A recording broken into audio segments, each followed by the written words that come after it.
아브라함의 믿음을 생각해 볼 때면 참 대단하다 싶으면서도 위태위태하기도 하다, 이런 생각을 가져보게 됩니다. 하나님의 말씀을 따라서 가나안을 향해 떠난 아브라함이었지만 삶 속에 어려움과 힘든 일이 있으면 하나님을 바라보는 믿음보다는 그 믿음에서 떠나버리는 모습들을 보여주었기 때문입니다. 그런 가운데서도 하나님께서는 아브라함을 지속적으로 붙드시고 아브라함에게 나타나서 말씀을 가르치시고 또한 그 말씀을 믿도록 계속해서 증거를, 약속을 해주시는 모습 또한 보여지고 있는데요. 우리가 지난 시간을 살펴볼 때면 하나님께서 아브라함에게 나타나셔서 어떻게 보면 이스마엘을 낳고 나서 13년 동안 평안하게 살아가고 있는 아브라함에게 나타나셔서 내가 너에게 아들을 줄 것이다 라고 이야기를 하는데, 이것이 복된 말씀이긴 한데 아브라함이 그 말을 들을 때에 내 나이가 99세고 사라의 나이가 89세인데 어떻게 이런 일이 있겠느냐, 하나님의 말씀을 들으면서 뭐라 해야 될까, 말도 안 되는 소리입니다, 코웃음을 치는, 교성을 속에 가지게 되는 그런 말씀을 하셨다는 거예요. 그런 가운데 하나님께서는 아니다, 내가 반드시 이루겠다 라고 단순하게 말씀하시고 너는 내 몸에 할례를 행함으로써 하나님의 언약을 새겨라 하고 떠나가셨습니다.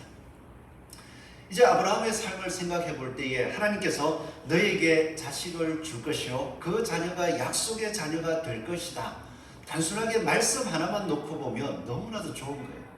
하나님이 지금까지 약속하셨던, 그러나 이루어지지 않았던 그 일을 드디어 이루어 주시는구나, 하나님께서 이제 말씀하셨으니까 될 거야, 이렇게 받아들이면 되는데 그 상황을 바라볼 때에 이게 될까? 의심스러운 상황이고요. 또 의심스러운 상황 속에서 아내에게 이 이야기를 했을 때에 어떤 반응이 있을까? 이것 또한 좀 고민스러운 거예요.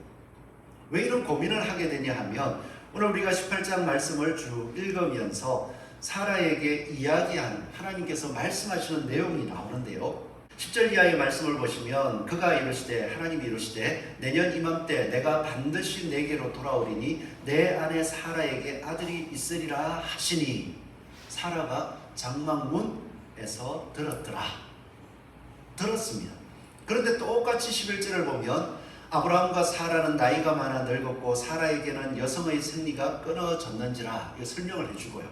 그리고 12절에 그 말을 듣는 순간 사라가 나는 벌써 생리가 끊어졌고 이제 뭐 출산을 한다는 건 생각도 할 수 없는 그런 상황이야 생각하고 있었는데, 사라가 그 이야기를 듣고는 속으로 웃고 이르되 내가 노쇠하였고 내 주인도 늙었으니 내게 무슨 즐거움이 있으리요, 이렇게 이야기를 한다는 거예요.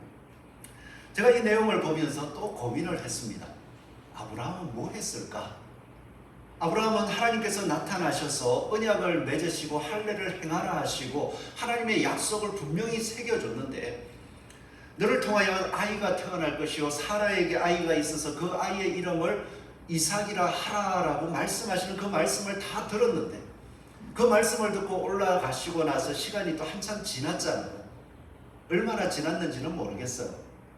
몇 주가 되었을지 그런 긴 시간은 아니었을 것인데, 사실 이런 말씀을 듣고 아브라함이 약속을 따라서 할례를 행하고 그 신혼 가운데서 이제 상처가 다 아물었을 때에, 아니면 할례를 행할 때에 사례를 불러다가 얘기하지 않았을까요? 여러분 같으면 어떻겠습니까? 하나님께서 나타나셔서 약속하시기를 너에게 이제 진짜 아들을 주겠다, 너희 아내 사라를 통하여서 약속된 자녀를 줄 것이다. 근데 나이가 99세, 89세. 어쨌든 하나님을 믿으니까 하나님이 올라가시고 나서 여러분 같으면 어떻게 하시겠습니까? 아브라함이라고 생각해 보시고 아내 사라를 부르시겠어요? 저도 그 고민을 해본 게 왜 그러냐 하면, 만약에 아브라함이 그 말씀을 듣고 너무 좋아가지고 하나님께서 약속대로 이루어 주실 거야 라고 했다면 사라를 당장, 하나님이 떠나시고 나서 당장 떠나시고 나서 쫓아가가지고 내 안에 사라야 한번 와봐라, 하나님께서 오셨었는데 이렇게 말씀하셨어, 너에게 아이가 생길 거래. 와, 너무 좋은 소식 아닙니까?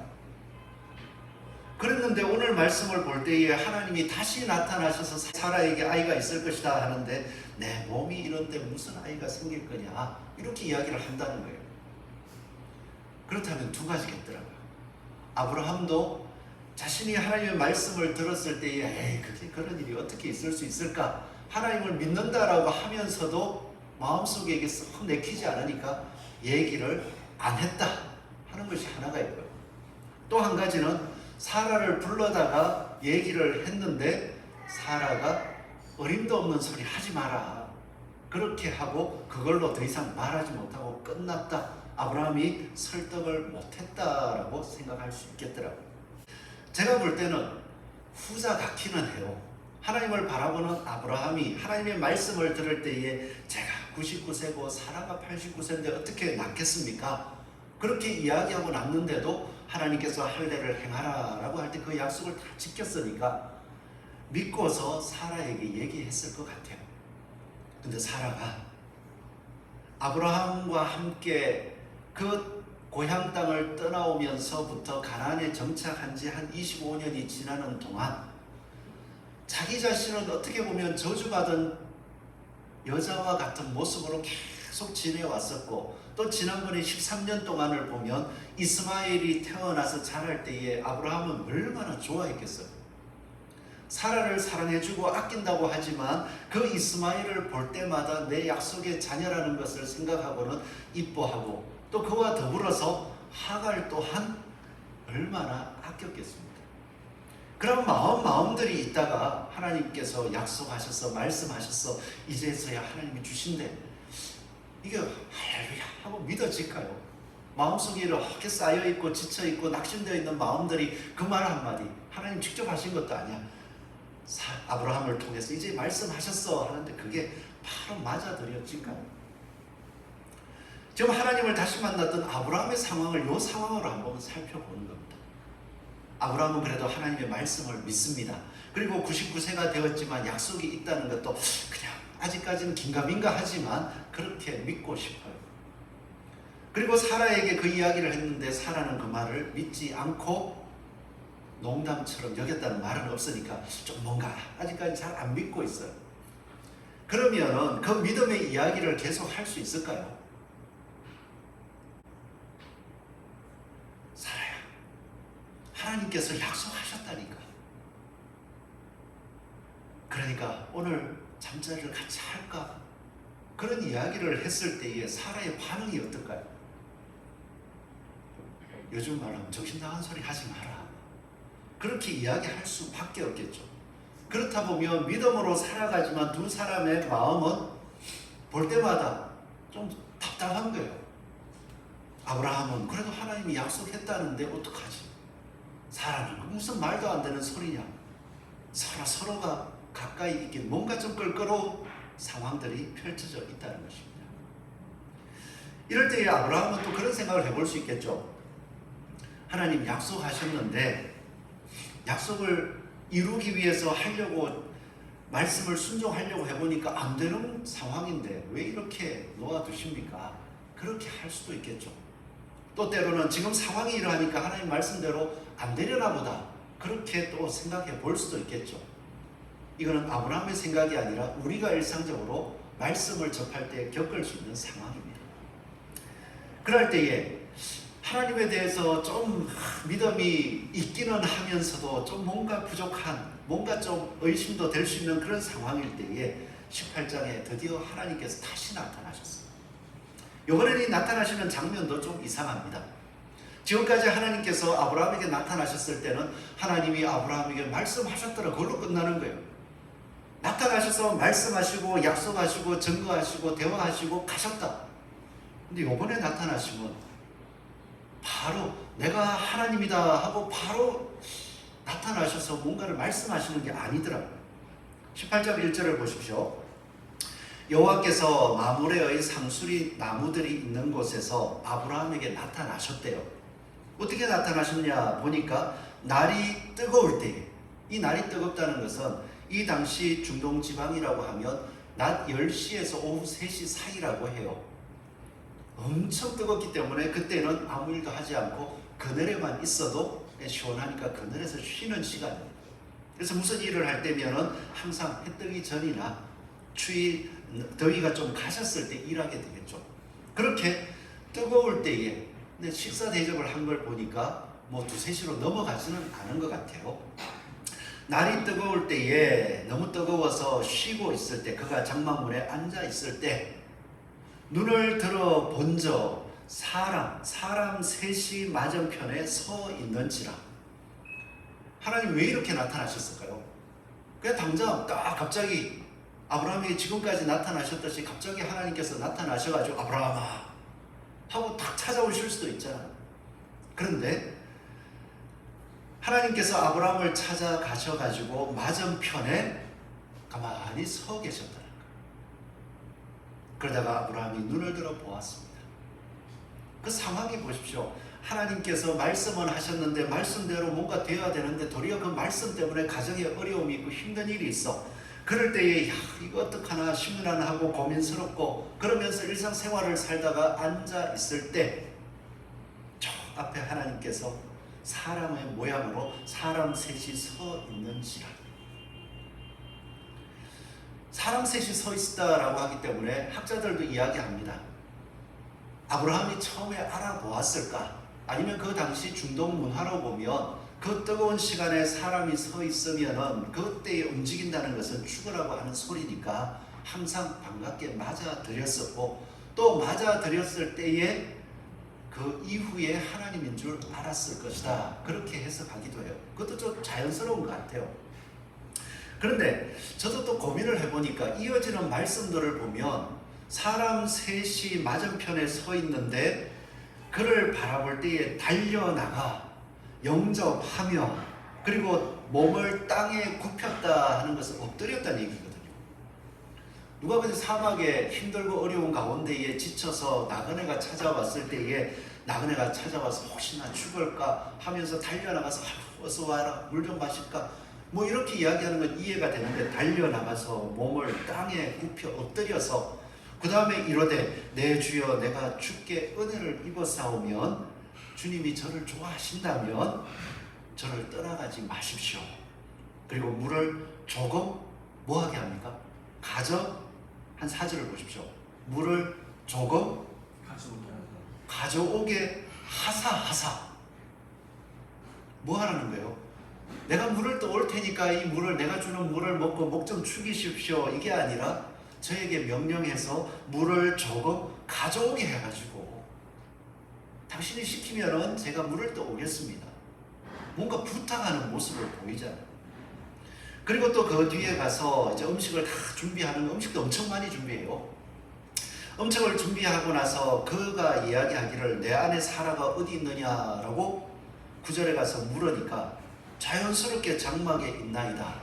그리고 10절에 그가 이르실 때 내년 이맘때에 내가 반드시.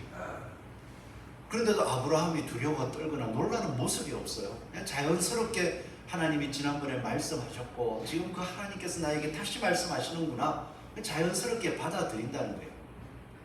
그것을 볼 때에 아브라함은 이 장막문에 앉았다가 마음이 심란한데도 불구하고 하나님이심을 알아보았다는 것입니다. 우리 삶 속에서 살아가는 삶 속에 하나님의 말씀, 오늘 이 자리에 오신 분들은 다 예수 그리스도를 믿고 하나님의 약속을 믿고 그 말씀대로 살아가려고 하지만 여전히 삶 속에서 말씀대로 살아보지만 내 가장 가까운 곳에서조차 말씀대로 이루어지지 않는 일들을 많이 겪고 살아간다는 것입니다.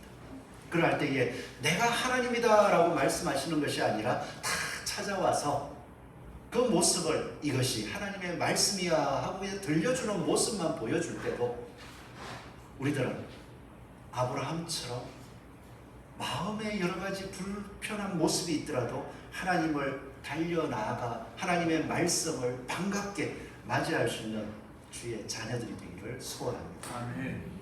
우리가 마음이 좀 불편해, 그게 될까 안 될까, 그것이 아니라 하나님께서 찾아오셨다. 왜 이런 말씀을 드리냐 하면 오늘 말씀 가운데 하나님이 아브라함을 찾아왔다라고 말씀을 하셨고 그 이후에 되어지는 내용들을 보면 말씀하신 거예요. 하나님의 약속을 되새겨 주신 거예요. 내년 이맘때에 반드시 사라가 아들을 낳을 것이다 하는 약속을 되새겨 주셨고, 그 이후에는 하나님께서 어떤 일들을 하시는지를 말씀해 주셨어요. 그렇기 때문에 나도 하나님만 만나봤으면 좋겠다. 혹시 하나님 만나보셨습니까? 다들 못 만나셨다고 하잖아요. 눈에 보이게 이렇게 나타났다, 그런 일들은 잘 없는 것 같아요.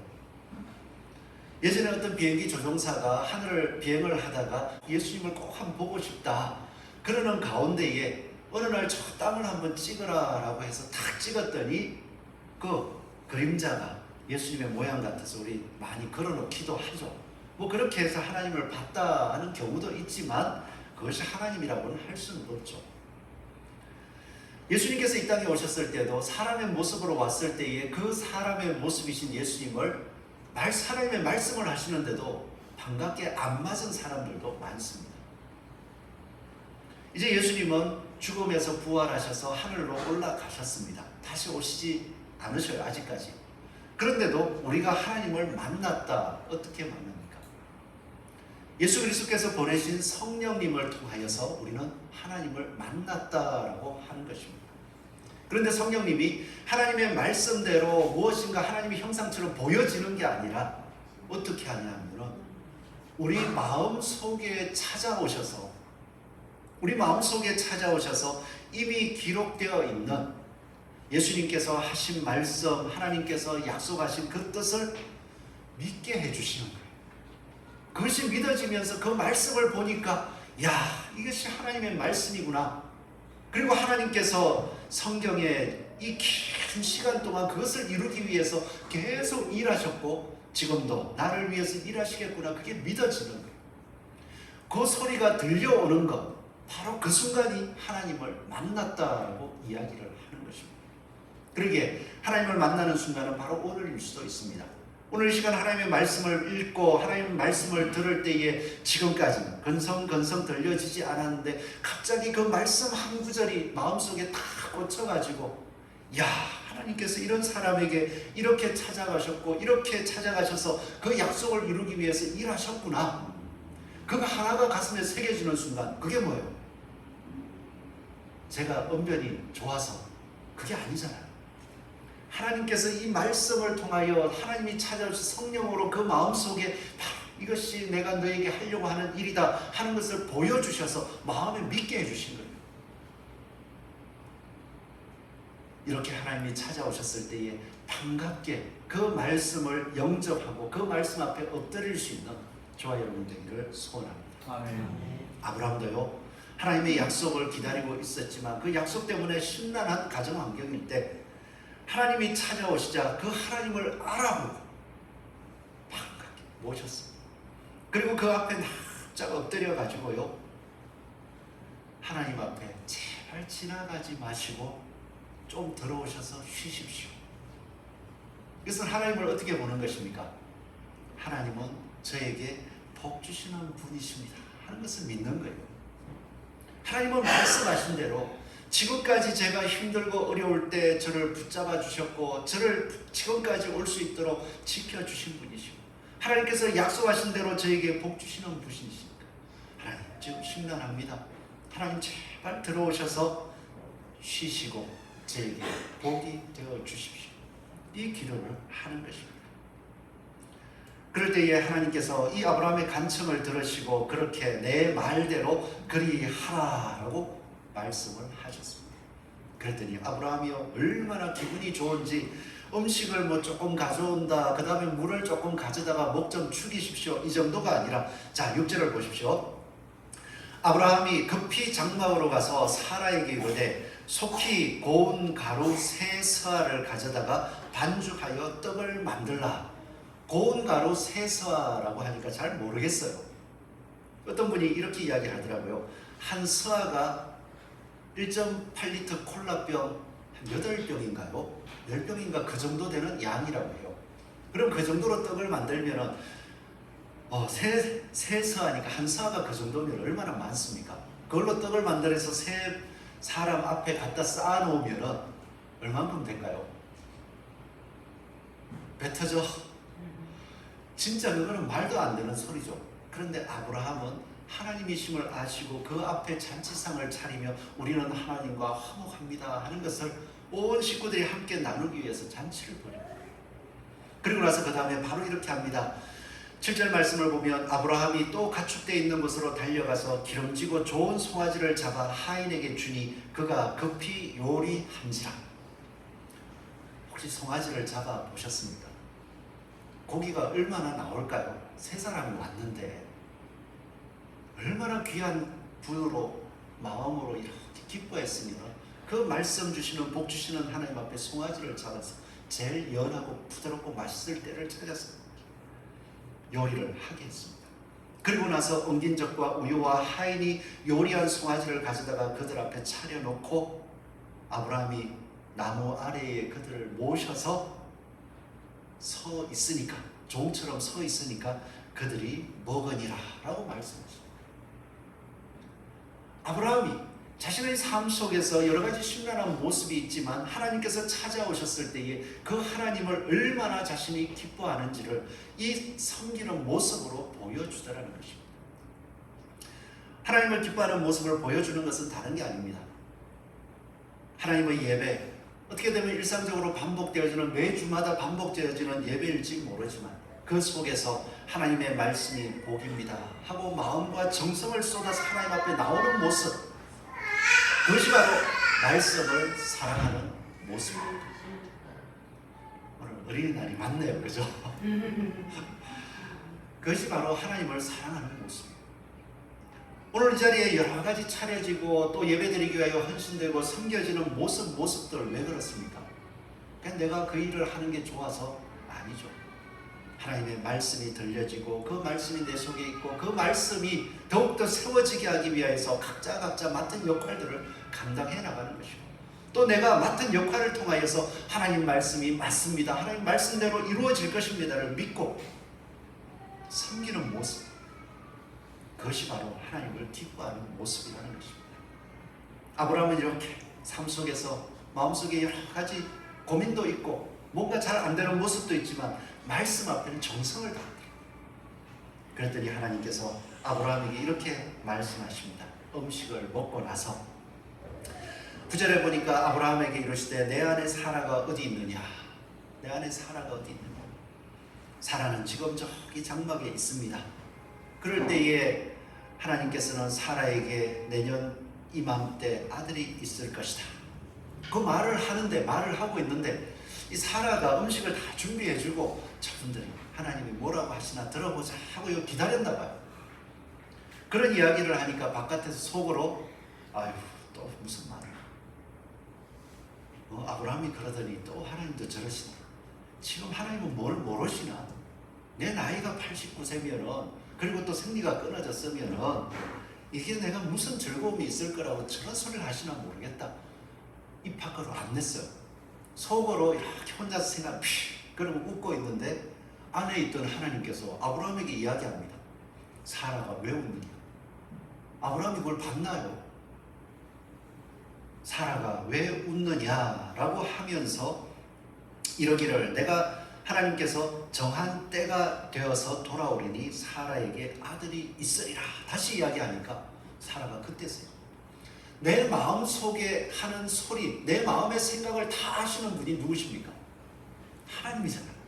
사라가 그 순간 저분이 진짜 하나님이시구나, 진짜 우리를 이곳으로 인도해 주시고 복 주시겠다 약속하신 하나님이시구나.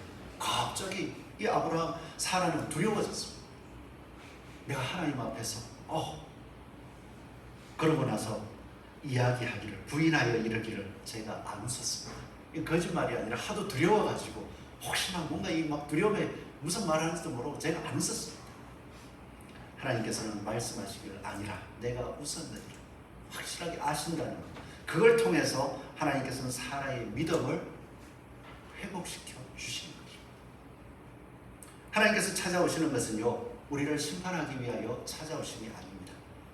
매 순간 아브라함이 힘들고 연약할 때에 찾아오셔서 역사하시고 말씀하시고 또 찾아오셔서 다시 한번 하나님의 말씀을 거듭거듭 약속을 반복해 주는 것은 우리가 그 약속의 믿음을 이루어가기 위하여 그 걸음을 걸어가야 하는데, 자꾸 삶 속에서 힘들고 어려운 일이 있을 때마다 야, 이런 내 삶 속에, 내 이런 모습 속에 하나님이 말씀대로 역사해 주실 수 있을까? 하나님의 약속이 이루어질 수 있을까? 의심이 쌓이고 마음이 무너질 때에 하나님께서 찾아오셔서 복을 주시기 위하여 다시 한번 믿음을 회복시켜 주신다는 거예요. 오늘도 하나님의 말씀이 하나님께서 우리에게 약속해 주신 예수 그리스도로 말미암아 부활의 영광을 바라보게 하시고 그 영광에 합당한 삶을 살아갈 때 우리의 영혼이 살아날 뿐만 아니라 우리에게 생명 얻는 약속이 남아져 있음을, 내가 그것에 도달하기 위하여 걸어가야 한다는 삶의 목적, 하나님이 나를 그렇게 부르셨다는 것, 그거 믿어지십니까? 그게 믿어지셔서 내 삶 속에 여러 가지 힘들고 어려운 일들이 많지만 때로는 사랑과 믿음의 얘기를 하지만 그 믿음의 모습들이 이런 상황 속에서 뭐가 되겠느냐, 현실을 바라라고 서로 믿음에 하나 되지 못하는 상황 속에서 하나님의 약속이 이루어질 수 있다는 것. 다시 한번 하나님의 말씀을 바라보면서 마음에 새기고 그 말씀대로 이루어지는 합당한 삶을 살아가려고 몸부림치고 계십니다. 하나님 앞에 이 믿음의 삶을 드릴 수 있는, 아브라함은 잔치를 벌였지만 우리는 그 말씀대로 순종함으로써 하나님 앞에 우리의 믿음이 말씀으로 회복되었음을 드러내는 저와 여러분 되기를 소원합니다. 이게 너무 중요해요. 하나님께서 우리가 말씀을 볼 때도 아브라함은 되게 약하더라고요. 약한데도 하나님이 약속하셨기 때문에 그 약속을 믿었기 때문에 그 약속을 이루어지려고 계속 찾아가십니다. 하나님께서 이렇게 하시는 이유가 뭘까요? 왜 그 약한 아브라함을 붙드셔서 계속 찾아가셔서 말씀으로 약속으로 확정하시고 내가 반드시 할 거다, 반드시 할 거다 그러면서 하나하나 교육해 가셨을까요? 하나님께서는 하나님의 모습을 바라보고 하나님의 말씀을 따라 공의와 정의를 행하게 하려 그를 계속 붙잡아 주시는 거예요. 그래서 하나님께서는 아브라함만 살리시는 것이 아니라 아브라함의 말씀을 듣고 하나님의 말씀을 받아들이지 못하고 있는 사라를 찾아가서 그 믿음대로 하나님의 약속이 이루어지고 하나님께서 능력이 있으셔서 그 약속을 이루신다는 것을 알게, 깨닫게, 믿게 하시더라는 것입니다. 오늘도 하나님께서는 날마다 저희들을 찾으십니다. 이 하나님의 말씀을, 성경을 기록하게 하시고 오늘 이 주일에 하나님 말씀을 듣게 하셔서 하나님 말씀의 의미가 무엇입니까? 아브라함과 사라의 그 모습을 통하여서 전능하신 하나님께서 인간의 형편이 아니라 인간의 환경이 아니라 육신적인 한계가 아니라 하나님의 능력으로 그 약속을 이루신다는 것을 보여주시는 것입니다. 오늘도 우리 삶 속에서 이 믿음을 가슴에 새길 수 있기를 바랍니다. 약속하신 대로 이루실 거예요. 그 길을 걸어가게 하실 때에 하나님께서는 현실 속에 한계가 있는 것 같지만 하나님의 능력으로 이루어 주실 거예요. 내가 그 모습임을 항상 고백할 수 있기를 소원합니다. 하나님께서는 아브라함에게 이 약속을 하시고 믿음을 회복시키시며 사라를 믿음 안에 세우신 이후에 떠나가셨습니다. 떠나가시는데 이 아브라함 모습이 참 좋아요. 우리는 예배 드리고 나서 은혜 받고 좋다 하는데 교회 문 열고 나가면 어떻습니까? 그 말씀을 계속 좋다가 새기는 게 아니라 전에 그랬나 이런 느낌일 건데 오늘 아브라함은 보니까 하나님께서 그 말씀을 주시고 다 떠나가시면 드디어 이제 사라가 깨달았다. 이제 하나님의 역사를 이루자. 그리고는 그냥 집에서 빨리 가시고 하나님 약속을 한번 순종하겠습니다. 이럴 건데 아브라함은요 떠나가시는 하나님을 쫓아서 갈 수 있는 거죠. 조용하게 함께 하나님과 따라가더라고요. 자기의 생각이 아니라 함께 계시는 하나님을 끝까지 바라보더라는 것입니다. 그렇게 걸어갈 때에 하나님은 말씀하십니다. 아브라함의 이 믿음 때문에 천하가 복을 받게 될 것이 아니다. 그러니까 내가 아브라함에게 내가 하려고 하는 일들을 알려주겠다. 그렇게 하면서 소돔과 고모라의 악이 너무나도 심하기에 내가 심판하려고 한다라고 말씀하시더라고요. 아브라함은 그 이야기를 들었습니다. 하나님이 심판하신다. 단순하게 저 멀리 있는 사람들이니까 심판하신다. 뭐 쉽게 생각하면 아이고 큰일 났다. 이제 저들 다 죽었구나. 어떻게 보면 맨날 그렇게 나쁘게 산다는 소식이 들리더니 잘 됐다. 이럴 수도 있을 거죠. 그런데 아브라함은요, 그 자리에서 조금 전에 말씀드린 것처럼 하나님께서 죄악된 나를 불러주셨고, 내가 하나님의 말씀을 믿는다 하면서도 여러 가지 쓰러지고 넘어지는 상황 속에서 계속 나를 붙들어 주셨던 하나님이신데, 그 하나님께서 죄악을 심판하시려고 하실 때에 잘 됐다가 아니라 나를 붙들어 주신 것처럼 하나님 그 속에, 심판하시려는 속에 남아있는 자, 아직도 죄악 가운데서 몸부림치고 있지만은 하나님의 의를 바라보는 사람이 있지 않겠습니까? 하나님 불쌍히 여겨달라고 기도하더라. 바로 이것이 공의와 정의를 행하는 하나님의 자녀의 모습입니다. 세상은 여전히 악한 모습들을 많이 바라봅니다. 우리 삶 속에서 여전히 부족함이 있을 때 우리를 붙들어 주셨듯이 하나님이 나를 만나시고 나를 붙들어 주셨지만 저 세상은 악을 행하니까 망해라, 이것이 아니라 하나님 세상은 악합니다. 그러할지라도 하나님 그 악한 세상 속에서 저를 불러주신 것처럼 하나님의 심판의 때에 저들을 좀 그 중에 남아있는 자를 하나님 건져주십시오.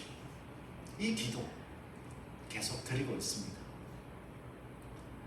하나님의 말씀을 바라볼 때면 참 하나님 말씀이 복을 주신다고 하지만 무조건 좋은 말씀은 아니더라고요.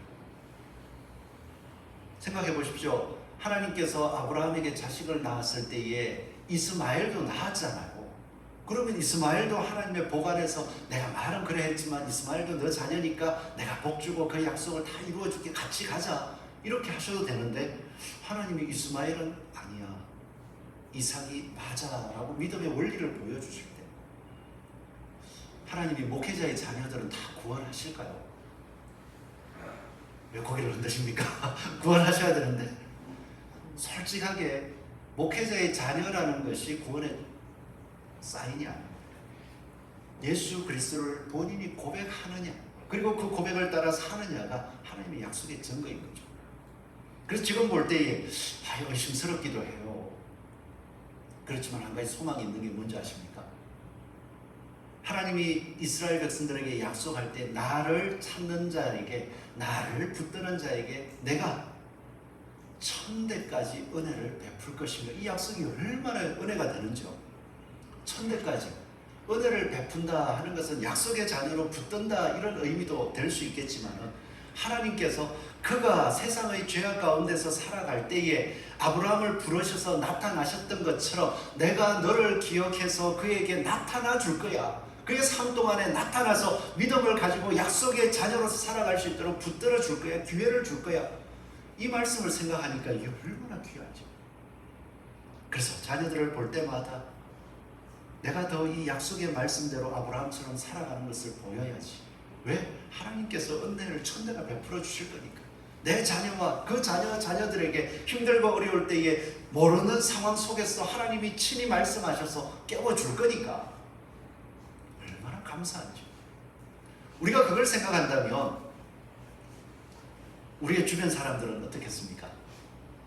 하나님은 심판하시는 하나님이 맞습니다. 그런데요, 우리가 우리의 본분을 아브라함처럼 지키면서 그 자리에 서서 하나님 저들을 구원하여 주시옵소서. 하나님 이 죄악된 세상 가운데에서 하나님 의를 행할 수 있도록 하나님 의를 행하는 마음을 보시고 그들을 건져주시고, 할 수 있다면 저희를 보내주셔서 예수 그리스도의 말씀을 전할 수 있게 하시고, 또 할 수 있다면 저희가 믿음 따라 살아가는 모습을 보게 해주셔서 하나님 의로 돌아서게, 심판에서 구원받게 해주십시오. 이걸 기도하고 아뢰는 것이 하나님이 부르신 목적이라는 거예요. 여러분, 하나님께서 우리를 그렇게 불러주셨고 그렇게 키워오셨습니다.